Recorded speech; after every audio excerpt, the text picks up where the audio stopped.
Formation en ligne dédiée aux personnes atteintes de diabète, le plus beau cours de ma vie.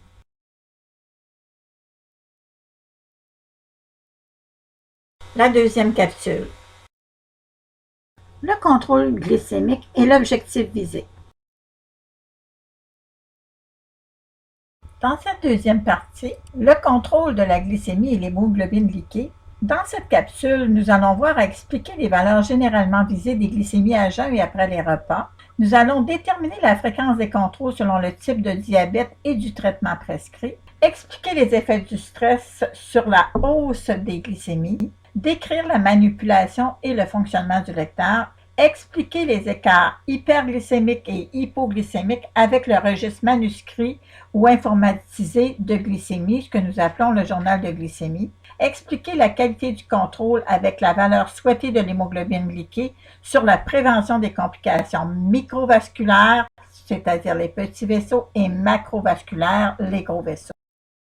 Les glycémies visées sont généralement les mêmes pour toute personne atteinte de diabète. La glycémie à jeun et avant les repas devrait toujours être entre 4 et 7 mmol par litre et 1 à 2 heures après les repas, elle devrait être entre 5 et 10 mmol par litre. Les personnes diabétiques de type 1 vont devoir contrôler avec l'alimentation et l'exercice, mais obligatoirement l'insuline 4 fois par jour. Plusieurs d'entre elles utilisent une pompe à insuline pour contrôler les glycémies. Pour les personnes diabétiques de type 2, le traitement peut être différent. Certaines d'entre elles peuvent contrôler avec l'alimentation et l'activité physique seulement, mais souvent il faut ajouter des médicaments par voie orale, des pilules, et par voie sous-cutanée.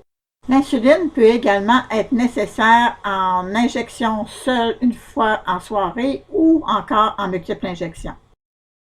Les personnes qui sont prédiabétiques, le traitement va être différent. Pour les personnes prédiabétiques, le fait de suivre les recommandations concernant l'alimentation et l'activité physique peut éviter la progression du prédiabète vers un diabète de type 2. Les glycémies à jeun devraient être inférieures à 5,6 à jeun le matin et 1 à 2 heures après les repas, elles devraient être entre 5 et 8 mmol par litre. La fréquence des contrôles dans le diabète de type 1. Dans le diabète de type 1, 4 contrôles de glycémie sont nécessaires et parfois plus. Un contrôle avant chacun des repas, évidemment, pour ajuster les glucides en fonction des repas, et un contrôle au coucher. De plus, il est utile de faire des contrôles en début de nuit et en fin de nuit afin de détecter toute hypoglycémie. Lors de la conduite automobile, il est nécessaire de contrôler la glycémie avant de prendre la route et régulièrement pendant le trajet lors de longues randonnées en voiture. Le diabète type 2 et la fréquence des contrôles. Lorsque le diabète est contrôlé avec l'alimentation et l'activité physique, le contrôle au quotidien n'est pas obligatoire. Si vous prenez une sulfonylurée, comme glyburide pour diabéta ou glycazide diamicron, ou de l'insuline, une injection par jour, 1 à 2 contrôles par jour peuvent être nécessaires. Si le traitement consiste à vous donner plusieurs injections par jour, il est utile de faire autant de contrôles qu'il y a d'injections d'insuline. Le stress a un impact à la hausse sur les glycémies. Le stress peut être ponctuel ou de plus longue durée. Il peut être d'ordre physique comme une maladie ou d'ordre psychologique comme un deuil ou un divorce. En présence d'instabilité glycémique, le stress peut expliquer les écarts. Le traitement peut devoir être modifié si les hyperglycémies persistent. Les lecteurs de glycémie sur le marché répondent aux normes de qualité. L'infirmière va vous guider dans le choix du lecteur approprié selon vos besoins. Le choix du lecteur et son utilisation devraient vous être enseignés par votre équipe de soins. Une fois par année, en faisant le bilan sanguin annuel à jeun, au moins 2 heures à jeun, pour comparer un échantillon veineux et capillaire, le résultat devrait être inférieur à 20%. Les bandelettes d'analyse devraient être conservées dans leur contenant d'origine fermé. Les bandelettes sont dans des sachets individuels, donc la date de péremption est écrite sur chacun des sachets. Les bandelettes requièrent que d'un petit échantillon de sang qui équivaut à moins de 1 microlitre de sang. 10 microlitres, c'est l'équivalent d'une goutte d'eau. Alors, ça vous donne une idée à quel point l'échantillon est petit. Donc, le porte-lancet devrait être au niveau minimum requis pour avoir un échantillon suffisant. Et l'aiguille devrait être changée à chaque fois afin d'éviter de blesser les doigts. Maximum, l'utiliser 3 fois si vous êtes dans l'impossibilité de la changer à chaque fois, mais elle devrait vraiment être changée à chaque fois. Les complications à court terme du diabète sont l'hyperglycémie et l'hypoglycémie. La tenue de votre journal de glycémie ou vos données informatisées vous permet d'expliquer les écarts et poser les actions appropriées pour corriger. Nous parlons d'hyperglycémie lorsque les glycémies dépassent 8 mmol par litre et nous parlons d'hypoglycémie lorsque les glycémies sont inférieures à 4 mmol par litre. Dans le cas des hypoglycémies, nous devons faire une intervention immédiate et seules les personnes qui prennent des médicaments à risque d'hypoglycémie comme les sulfonylurées, glyburide ou diabéta, glyclazide, diamicron, peuvent faire des hypoglycémies ou les personnes traitées à l'insuline. L'explication des écarts en présence d'hyperglycémie. La tenue d'un registre, que ce soit avec un journal de glycémie ou encore avec les données informatisées, ça nous permet de savoir à quel moment de la journée les hyperglycémies se trouvent. Ce qui illustre mieux l'hyperglycémie ou l'hypoglycémie, c'est la balance qu'on voit ici. Alors d'un côté de la balance, on voit que c'est plus lourd d'un côté, donc il y a un immense A qui nous dit qu'il y a probablement une alimentation trop abondante ou trop riche en sucre, ou sous l'assiette, comme on n'a pas le contrôle dessus, il y a un stress qui peut être présent. De l'autre côté de la balance, l'activité physique est insuffisante, les médicaments sont insuffisants ou encore l'insuline, la quantité d'insuline est insuffisante. Alors, c'est illustré par un petit E et un petit M. C'est la façon peut-être de mieux visualiser l'explication des écarts. Si vous présentez des hyperglycémies à une même période de la journée, au moins 3 hyperglycémies, vous devriez intervenir et ajuster votre traitement en conséquence si vous savez le faire. Maintenant, regardons l'explication des écarts en présence d'hypoglycémie. Seules les personnes qui prennent des sécrétagogues de l'insuline comme glyburide, connu sous le nom de diabéta, ou glyclazide, connu sous le nom de diamicron, ou l'insuline, peuvent faire des hypoglycémies. Le traitement doit souvent être revu avec l'équipe. Nous y reviendrons dans la section sur les médicaments. D'un côté de la balance, nous avons un petit A, alimentation, pour indiquer que l'alimentation est insuffisante par rapport à l'activité physique et la médication. Il y a un plus gros E et M de l'autre côté de la balance qui nous indique que l'exercice a été trop important en fonction de l'alimentation ou la quantité de médicaments doit être réajustée ou l'insuline est en quantité trop importante. L'hyperglycémie prolongée endommage les vaisseaux sanguins. L'hémoglobine glycosylée ou glyquée est un test qui renseigne sur la qualité du contrôle des glycémies des 3 derniers mois. Comme le glucose se fixe aux globules rouges et que les globules rouges vivent 120 jours environ, ce test permet d'évaluer la qualité de votre contrôle et de poursuivre votre plan de traitement ou de le modifier. Ce prélèvement veineux est normalement fait aux 3 mois et parfois aux 6 mois si vous êtes en période d'ajustement. Des complications au niveau des petits et des gros vaisseaux. Les petits vaisseaux bloquent plus rapidement et entraînent des dommages qu'on dit microvasculaires, comme les yeux, les reins, le cerveau et les nerfs. Ensuite viennent des complications au niveau des gros vaisseaux qu'on dit macrovasculaires, comme les vaisseaux du cœur. Sauf exception, l'hémoglobine liquide devrait être égale ou inférieure à 7 %. Toute baisse de l'hémoglobine liquide de 1 % réduit le risque de complications microvasculaires et macrovasculaires de 40 à 50 %.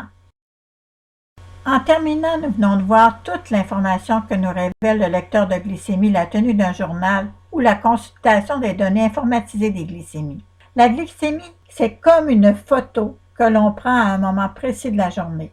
L'hémoglobine liquide, c'est comme si nous filmions les vaisseaux sanguins et que nous pouvions voir les glycémies pendant 3 mois et ce, 24 heures sur 24. Le contrôle des glycémies et l'hémoglobine liquide sont donc indissociables.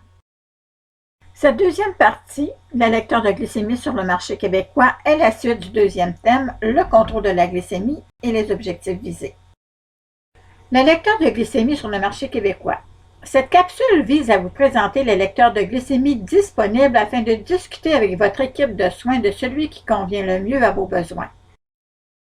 Plusieurs compagnies offrent des lecteurs de glycémie. Vous avez la compagnie Abbott, Ascensia, Autocontrôle Médical Incorporé, LifeScan, Nova Biomédical Canada Limité, Roche, Sanofi, Tremblay Harrison. Je vous les ai nommés par ordre alphabétique. Les lecteurs prennent tous un échantillon inférieur à 1 microlitre. Ils coûtent autour de 70 sous la bandelette et permettent d'obtenir des données informatisées sur plusieurs mois. Maintenant, regardons le rôle de la Régie de l'assurance maladie du Québec et le contrôle des coûts relatifs à la quantité de bandelettes couvertes par la RAMQ. Le marché des lecteurs de glycémie a contribué à faire exploser les coûts au niveau de la quantité de bandelettes utilisées. La RAMQ couvre un certain nombre de bandelettes selon le traitement. Vous pouvez consulter ce document avec l'adresse au bas de l'écran. En 2016, suite au rapport de l'Institut national d'excellence en soins et en services sociaux, connu sous l'acronyme l'INES, la décision a été prise de mettre des règles afin de mieux utiliser les bandelettes puisque au moins 30% des utilisateurs de bandelettes qui ne prenaient pas d'insuline en faisaient un usage sous-optimal au niveau du contrôle. Les bandelettes d'analyse représentent un pourcentage impressionnant au niveau de la facture globale des dépenses couvertes par la RAMQ. Il y a près d'une trentaine de lecteurs de glycémie sur le marché québécois. Votre équipe peut vous guider sur le choix d'un lecteur qui correspond à vos besoins. Il n'y a pas un seul lecteur qui va convenir à tout le monde, donc ils ont des caractéristiques individuelles, nous y reviendrons. Si votre lecteur de glycémie vous convient, il n'y a aucune raison de le changer, à moins que votre traitement nécessite une surveillance accrue des glycémies. Dans ce tableau, je vous ai mis tous les lecteurs de glycémie qui sont disponibles pour chacune des compagnies. Maintenant, comment choisir un lecteur de glycémie qui vous convient le mieux? Évidemment, c'est vraiment avec l'aide de vos professionnels que vous allez trouver. Dans le cas où ce sera plus difficile pour vous d'être en contact avec votre professionnel, vous pouvez quand même consulter les sites que je vais vous présenter tout à l'heure. Mais règle générale, il y a des grandes lignes, c'est qu'il n'y a pas un lecteur qui va convenir à tout le monde. Donc, si vous avez des problèmes de vision, ça va nécessiter un appareil, un lecteur de glycémie qui va être plus grand, que l'écran va être plus grand ou qui va avoir une fonction vocale. Il y a des lecteurs de glycémie aussi pour les personnes qui ont des problèmes de dextérité, qui vont être plus gros, plus faciles à manipuler.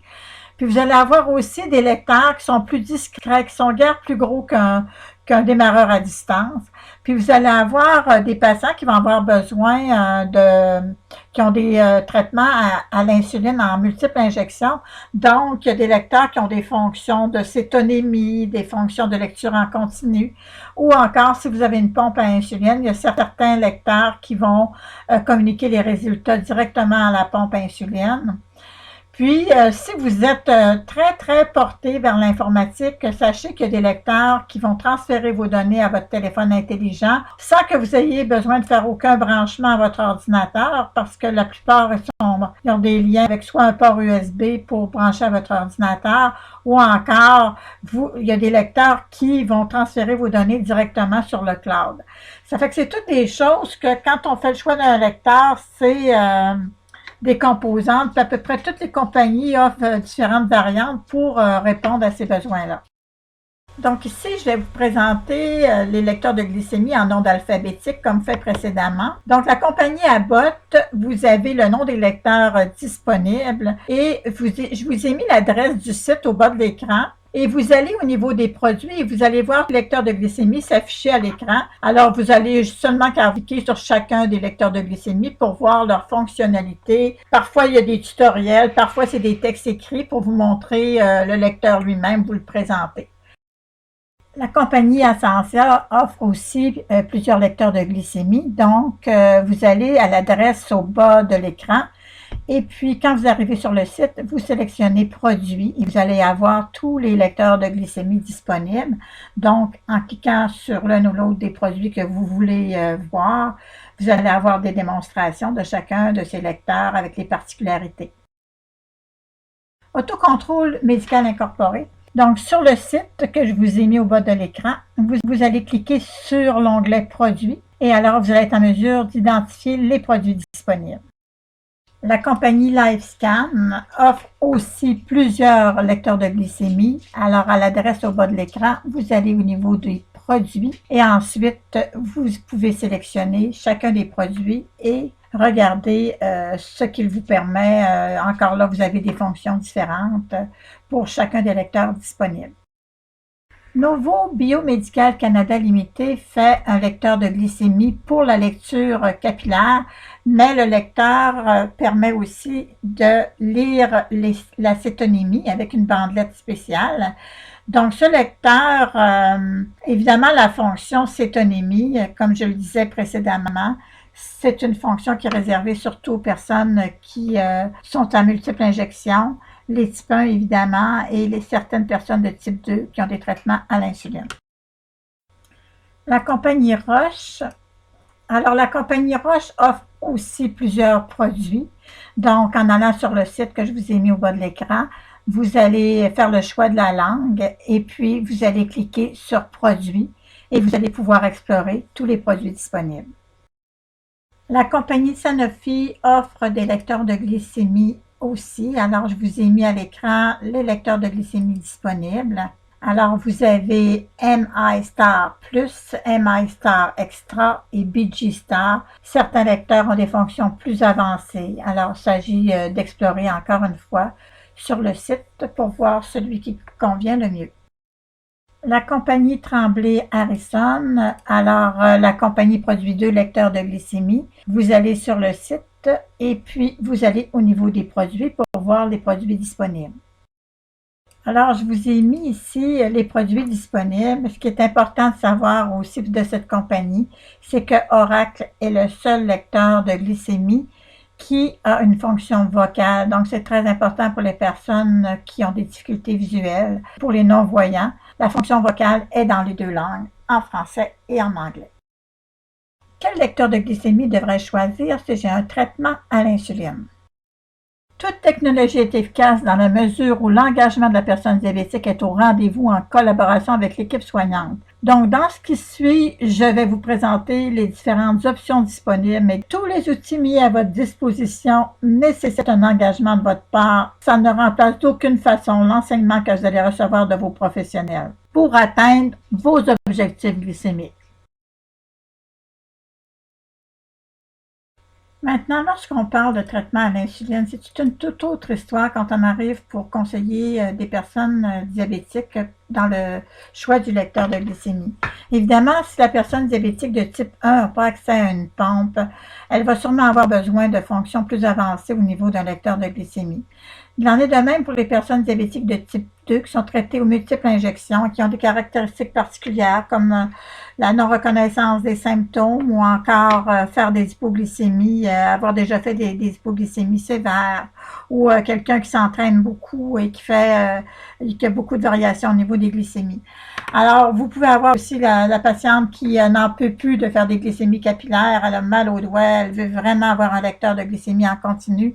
Donc, c'est des choses qui peuvent arriver qui vont vous permettre de vous orienter sur le meilleur choix possible de lecteur de glycémie. Donc, c'est toutes des raisons qui peuvent faire que vous allez en discuter avec vos professionnels. Le diabète, évidemment, est une maladie évolutive. Il est possible que la personne diabétique de type 2 ait besoin d'insuline en multiples injections. Donc, pour les mêmes raisons que la personne diabétique de type 1, si elle fait des hypoglycémies, qu'elle n'en ressent pas les symptômes, ou encore qu'elle a déjà fait un épisode, qu'elle a déjà présenté une hypoglycémie sévère, ou encore qu'elle fait beaucoup d'activités physiques et ses glycémies sont très variables. Ce sont des raisons qui pourraient nécessiter d'avoir des fonctions plus avancées d'un lecteur de glycémie, donc le dosage, la cétonémie, la glycémie capillaire et la lecture en continu de glucose. Le traitement à l'insuline est le choix d'un lecteur. Nous savons que tous les lecteurs sur le marché canadien répondent aux normes de qualité.